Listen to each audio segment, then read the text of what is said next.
আমরা আপনার প্রথম প্রশ্ন বলি যে আমরা আপনার প্রথমেই বলেছি যে আমরা এই অন্তর্বর্তীকালীন সরকারকে আমরা যৌক্তিক সময় দিতে চাই এবং সেই যৌক্তিক সময়ে যেটা বলেছি যে আপনার একটা সংস্কার যেগুলো যেগুলো জায়গায় সংস্কার কথা বলা হয়েছে সেই সংস্কার করতে যতটুকু সময় লাগে বাট এটা যৌক্তিক সময় হতে হবে। এটা এমন না যে আপনার অনির্দিষ্ট সময় একটা যৌক্তিক সময়ের মধ্যে সেটা করতে হয়, এটা স্পষ্ট করে বলেছি।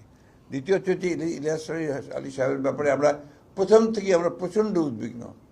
আমরা শুধু ইলিয়াস আলী সাহেব এবং তার সঙ্গে যারা আছেন গুম হয়েছেন তাদের বিষয়গুলি আমরা নিয়ে আমরা অনেকে আন্দোলন করেছি।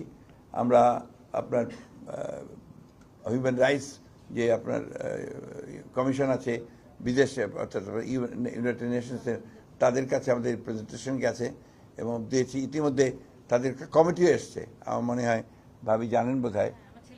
হ্যাঁ, হিউম্যান রাইটসের ওদের কিন্তু আপনার ইউনিয়ন থেকে একটা ইনভেস্টিগেটিং টিম এসছে ইতিমধ্যে।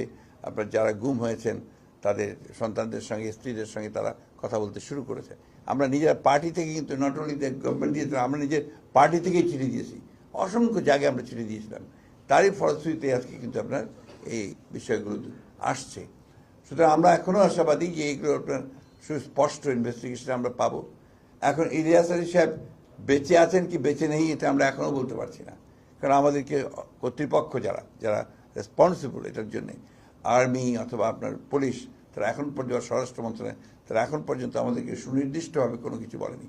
আমরা এই চাপ অব্যাহত রেখেছি। আমরা পরিষ্কারভাবে জানতে চাই যে ইলিয়াস আলী আমাদের মাঝে আছেন কি নেই, কারণ তার পরিবার এখনও সেই জিনিসটা না জানার ফলে তারা যে তাদের একটা রিলিজিয়াস ব্যাপার আছে, তাদের সাংসারিক ব্যাপার আছে, তাদের বৈষয়িক ব্যাপার আছে, সেগুলো কোনোটাই তারা সমাধান করতে পারছেন না। এই বিষয়গুলো আমরা অত্যন্ত সিরিয়াসলি আমরা কাজগুলো করছি।